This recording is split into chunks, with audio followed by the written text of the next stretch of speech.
We continue with our discussion where we were earlier talking about the demand of higher education study in 2025 being the highest in history, with the University of Johannesburg saying it has received a record number of applications for the academic year. But let's further this discussion now with Mmabatho. Maboya is the CEO of the Cyril Ramaphosa Foundation to reflect on the development economy. Mmabatho, good afternoon to you. Thanks so much for joining us. Let's talk about this. I mean, what are the general traits of a developmental economy? We're talking about the issues of space at the universities here. Thank you very much and good afternoon.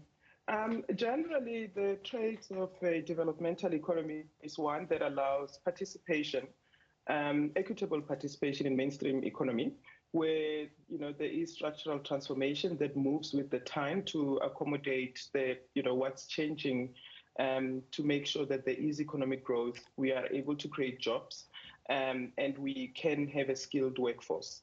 In addition, it's one of those that also looks after the vulnerable, which has a social, it has social services and technological advantages and looks after sustainability. So it's more of an all-encompassing economy that is not just looking at market development and profits, but takes along the development of its population. Yeah, interesting. I mean, when you look at South Africa and the NDP, as per the vision of what the previous governing party, the NC and the now GNU, is there coherence on what the foundational principles are? I think so, because when you look at all the chapters of the National Development Plan, they were, they are touching on all of the elements. They're talking about a capable state. They're talking about climate change and sustainability. They're talking about improving education and higher education. So when you look at the NDP, it does touch on all the elements that are required. It's got, it's balanced in terms of there's a social side, the economic side, as well as the technological side that would propel the economy. But it's a policy and it's a plan, so which is meant to be a long-term plan.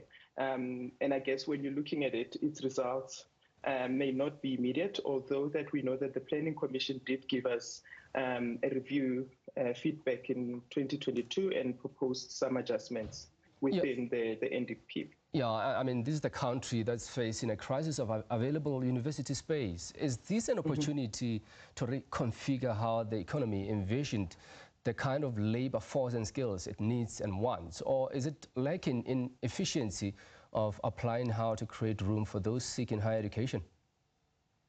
The plight of higher education is historical, and we now see it. It's painful when you look at it in this context, when we have so many young people trying to get into higher education. Ordinarily, we shouldn't have all young people not having quality choices at the right time, because we have structured our schooling system that the first exit is matric, whereas it's not necessarily that, including even employers and those that can absorb young people are looking for a matric outcome. And when you look at our own education system, allows for people to exit at grade 9 to choose vocational streams and other technical skills. So with the 3-stream model that the Department of Basic Education has started implementing, it would allow young people to make choices within their schooling careers. And I'm sure, with changes in policy, it does take time. But we are seeing that when you look at the Gauteng province with the schools of specialization, that young people are able to come out of high school and be ready to be absorbed into industry. We may have to think about transformation of our own mindsets when we think about young people in South Africa and whether they are ready and whether they have capable skills, because I personally think that we should give them more opportunity. And Mmabatho, I want us to talk about the education system. I mean, there has been an ending criticism of how it is not creating the kind of skills needed by the economy. In your view, is it fair comment? I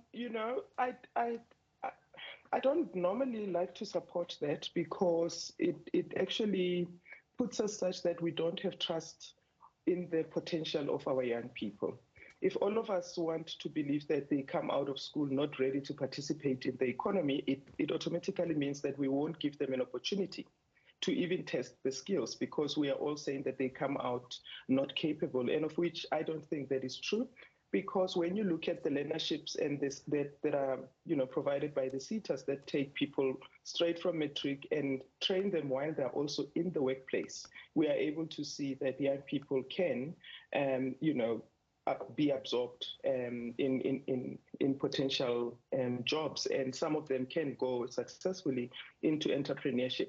I think that one of the critical mind shifts should be that do we think that we need all straight A's for an individual to succeed, or what type of support that we can provide, including opportunities for first-time job seekers? And first-time job seekers, whether it's graduates or those that are at a different skills level. Yeah, I mean, you talk about mind shift. If there were to be one in terms of the objective to create a more industrialized economy, what kind of education system would you create? Would create a requisite labor force, in your view? I think an education system that is equitable, meaning that where every child is guaranteed the best level quality education where they go. And we know that we are closing the gap in terms of, closing the gap from the schooling system that we've inherited. And you look now with the results outcome, and you see that the no fee paying school learners that wrote the same paper with those that come from more affluent schools, there is some hope that there's improvements in the quality of the education that they're receiving. The mind shift is also on the choices of careers and introducing information, relevant information at the relevant time, so that young people can make their own choices.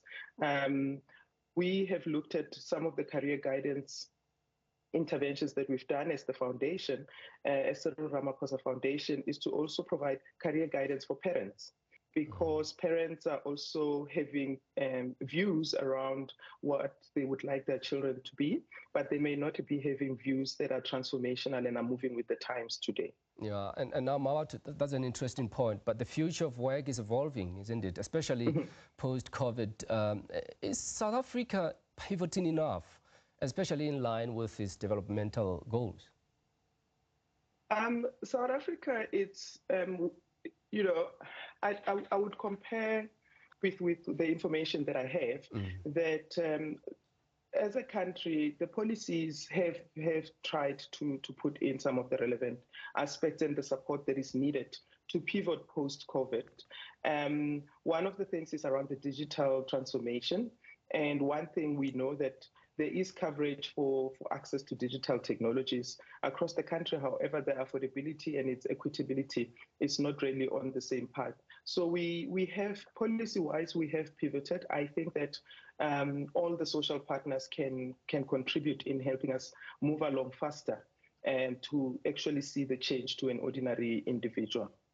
What advice would you give young people in high school, or guidance teachers and parents influencing young minds about how to plan their educational and professional future? I would advise them that matric could be the end state, but the work towards that end state starts much earlier. Knowing your interest and having conversations with your children around what is possible and their aspirations could also help young minds to have access to information and to know, what are the options that are out there. Many young people find themselves at the end of matric only then applying, and some have, good results, and you wonder, how is a child that is so brilliant have not had access to information? So it's more on what society we also, contribute to these conversations, that we need to speak with our young people and not speak at them in the churches, in all social gatherings, in families, that we make it, an open conversation about what happens post-schooling, what type of life and what type of contributions based on your skills and your abilities. It's more that when we start talking about that and not prescribing or trying to fulfill our own wishes through our children, that we could somehow have a bit of a balance on the outcome. So I would advise young people to have conversations even amongst themselves and look at the content that they consume on social media to tweak it slightly to also include content that can give them information about the future. Interesting thoughts. Thanks so much indeed, Mmabatho. That was Mmabatho Maboya, the CEO of the Cyril Ramaphosa Foundation. Now, Weekend Review continues.